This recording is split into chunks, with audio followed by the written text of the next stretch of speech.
Hi guys, welcome to Q&A with Coach Rebecca. I am Rebecca Smith, the founder and director of Complete Performance Coaching and the Perform Happy Community, the complete online mental toughness training center for young athletes and not so young athletes. Of course, we've got athletes of all ages working on becoming the best version of themselves in their sports. And then we also have a team of highly skilled sports psychology experts at your disposal to do one-on-one coaching as well. And that is what we do. And here I am on Tuesday afternoon in California to do my weekly Q&A. So for those of you who are on live with us, feel free to type in questions as we go. And then I'm going to talk a little bit about this concept of mental toughness training. And here we are in the summer. You know, a lot of kids are getting out of school, and that means what? It's time to relax, right? There's pressure's off. You're in the off season. You don't really need to train your body or your mind, right? Of course, anybody who trains year round, you swimmers and gymnasts and pretty much every club sport now is starting to train year round. You guys are like, no, you don't take the summer off. You train. You might get a couple of weeks off, which then you have to spend a couple weeks getting back up to speed. But you do not take the summer off of physical training if you are in an elite or collegiate track sport for the most part. So why do people take the summer off mental training or even don't get it worked into the summer? I know a lot of great coaches who actually use this time to really ramp up the conditioning, the strength training, the flexibility, but then they forget about the mental training. And a lot of coaches are getting on board for making summer a time of mental training too. But I'm going to talk a little bit about why now is actually the best time, because I get so many calls in January, right as the optional gymnastics competition season is kicking off. They're like, help, my kid is competing on Friday. We got to solve this fear thing. And I'm like, okay, let's chat, but there's nothing that we're going to be able to do before Friday that's going to really, in a lasting way, knock this thing out. We can put a Band-Aid on it, but if you want your kid to be confident, strong, fearless, passionate, driven, excited, and have the edge to actually be better than their competition, you got to start before the competitions kick in. And so I'm going to give you guys basically a taste of my mental toughness bootcamp course. This is one of the many courses you can find in the Perform Happy community. I'll give you a little rundown on what makes mental toughness happen in kids. What are the 5 things you got to have to get there? And then I also will give you access to a free download that gives you a whole nother slew of things you can do to build mental toughness during the off season. So what is mental toughness? I know it's kind of a catchphrase now, but the way I look at it, it's having the way I look at it / the definition that I've kind of copped to, having the natural or developed psychological edge that enables you to cope better than your opponents with the many demands that sport places on a performer. So natural, there are some people who are more mentally tough. That is a fact. Some people thrive under pressure. Some people have more confidence. Some people have a rosier outlook on life. Some people are more resilient. But that doesn't mean that if you are not that person in birth, you can't become that person. I love that, research shows you can develop this in yourself. And it allows you to be more consistent. It allows you to be more determined, more focused, more confident, more in control. And I always think back to the girls who I know who are competing under full scholarships at D1 gymnastics colleges, which is a huge feat.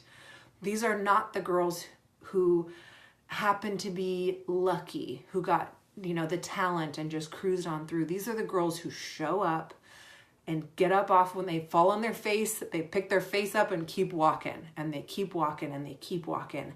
And the girls who don't have that, or the guys, they burn out, even if they are naturally talented, even if they have an advantage if they don't keep picking themselves up and going along and getting through the rough spots, they do not get their dreams. So I'm going to give you the 5 things you got to have to get those dreams within reach. And the top 2, I call good vibes and a good attitude. I know that seems like mental toughness should be something like grit and determination, which I will talk about in a second, but good vibes, good attitude. That means you got to have the flow of positive energy going in crisis times. Not just in the good times, not just in the summertime, not just when the stress is low. You got to have the good vibes flowing when everything's hitting the fan, and have a perspective that allows you to keep moving forward. And then the good attitude is regarding those problems, the pressure, the mistakes, the competition. No matter what comes at you, you're able to see it in a way that allows you to learn from it and move forward and get tougher and get better. Okay, so here is the gist of the Mental Toughness Bootcamp training, which for those of you guys who are Perform Happy community members, you have full access to this. It's a 6-week course, and it's kind of perfect to plug in right now at the beginning of summer and work through as you go through the next 8 weeks without school. I think it's kind of the perfect thing to do if you are looking for something right now. Okay, the first one is self-belief. And this isn't just like, hey, I believe that I can be great. It's unshakable self-belief. And this whole course, the whole Mental Toughness Bootcamp course, is founded on research and studies done on Olympic athletes. And it showed the certain characteristics that each of these people had, these Olympic gold medalists. One of them was unshakable self-belief. So when Simone Biles walks into a gym, does she go, oh gosh, I wonder if I'll be able to pull it together today? No, she walks in the world champion. Allie Raisman walks in the world champion. She hasn't even competed, but she knows unshakably she has what it takes. And what you need in order to have that is you need to be able to identify those unique qualities that you have that make you not just good, but actually better than your opponents. And I know, some of you guys who are perfectionists are like, well, I'm kind of good at this, but not that good. And I don't know that I could say I'm better. You got to start thinking of it in terms of what makes you amazing. What would your coaches say? What would your parents say? What would your teammates say? If you really, let yourself go there, what is incredible and unique about you that sets you apart? That's what you got to be focused on, not the, oh, but this is my weakness. Yeah, you work on that in training, but you have to know you actually are uniquely set up for success in your sport. You also need to be able to identify evidence that you are willing to push through discomfort. That's a way that you start to believe in yourself is, well, I had this horrible, difficult thing happen and I got through it, which means I don't have to fear that. So bring it on.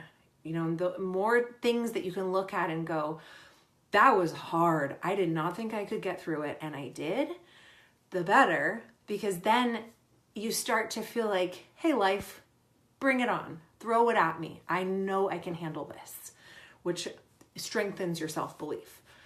You also have to be able to put your pride on the line. Now, for those of us perfectionists, I know I'm always talking to you because I'm one too. We don't want to look bad. We don't want to not be liked. We don't want to be rejected. That's like the scariest possible thing. We don't want to fail. We don't want to let people down. We don't want to disappoint.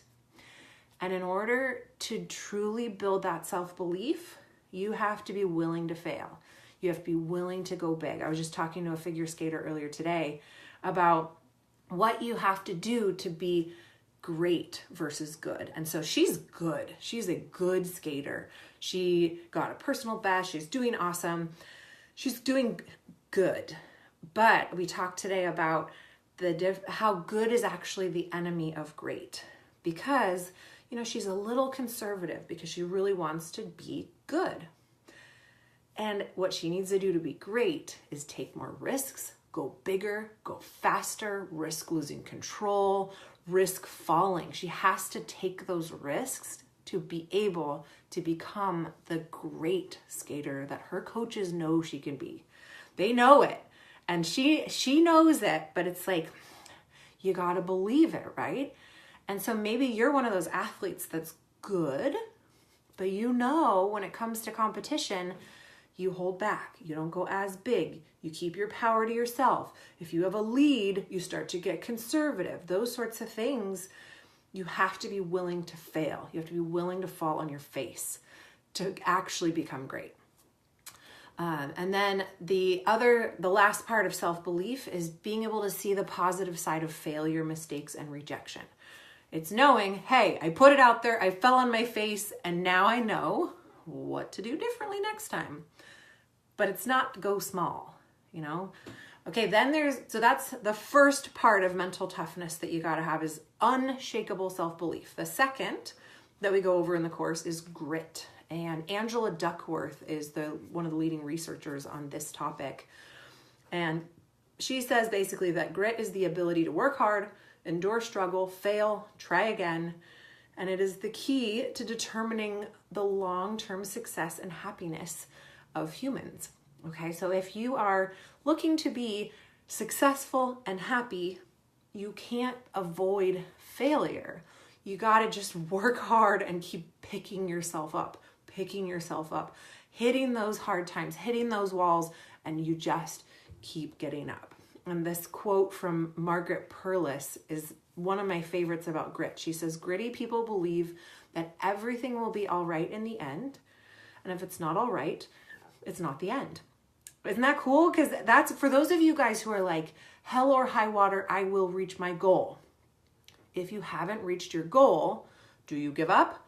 No, you keep going. You keep going. I'm going to bring in another figure skating example here. My buddy Adam from the Olympics, the Winter Olympics, he had gone into 2 previous Olympic trials and got 4th place and just narrowly missed the team twice. So now it's Adam Rippon. I just blanked on his name. Okay, Adam Rippon. He missed the Olympic team 2 times. Now 28 years old, comes back, and he shows up at Olympic trials, at nationals, going, the only way I am not going to make this Olympic team is if the other skaters' mothers are on the selection committee. He literally said that. And everybody kind of loves his diva factor, but this guy was like, I am getting on that team. I don't care that I'm 28 years old. I'm 10 years, 11, 12 years older than my competition. I'm getting on that Olympic team. I am not giving up until I do it. And he did. Was a sensation. He got like a gig as one of the commentators, and it was a huge success, which if he had just gone, I tried, and too bad, then he would not have had that experience. Instead, he keeps training. He misses it. Train, misses it again. Train. And he showed up one of the best trained athletes that Team USA had. So he did not give up. He's like, well, then that is not the end. If I didn't make the team, that is not the end. Okay, how to get more grit. Have courage. And courage is different from confidence. Confidence comes from proving that you can do it, past successes, people who know what they're talking about, telling you you're ready. Confidence is more, it's more rational, where courage takes a leap of faith. Courage is being afraid and doing it anyway, taking a leap, taking a risk, trying it anyway. Whereas confidence is, I know I'm going to be okay, so therefore I'm going to do it. Courage is, here goes nothing. I want this. Let's do it. Let's try it. What the heck? And it's not, blind courage, but you obviously want to have the same foundations that you have for confidence, but at the same time, you've got to have those leaps of faith where you're just like, all right, let's see what happens here. You must be willing to face fear. You must be willing to get out of your comfort zone. You have to be willing to accept criticism. Those are all parts of courage. And I know a lot of athletes right now in the downtime are not as motivated to come up against their fear. And so they're getting stuck. They're kind of staying stagnant, where now is the time. Your discomfort now is just as valuable as your discomfort during competition season. So walk into it And if you don't have the motivation, well, that's later on in the Mental Toughness Bootcamp program is the passion. That's the final bonus session that I threw in there at the end. All right, so we've got self-belief, unshakable self-belief, grit. The next one is focus. So focus is about knowing both your internal and external distractions, knowing what comes up for you personally and how to redirect. And then also training your brain to be able to be calm under any circumstance. And I teach in the course, I teach all about mindfulness, how to meditate, how to refocus, so that you can practice now, so that then when the storm hits of pressure and competition, you are ready. Your brain is ready to just say, bring it on. I can handle this. The next one is passion, okay? Passion, now there's two types. There's harmonious passion and there's obsessive passion. Obsessive passion is something that gets athletes very far, but often results in burnout. So the type of desire that I want you guys to have is the type that's this enthusiastic, good vibes type of passion, where, you know, ways to get there include empowering yourself every day, being around people who empower you, filling your mind with empowering information. Also replacing negative with positive. I give lots of tools on that in the community.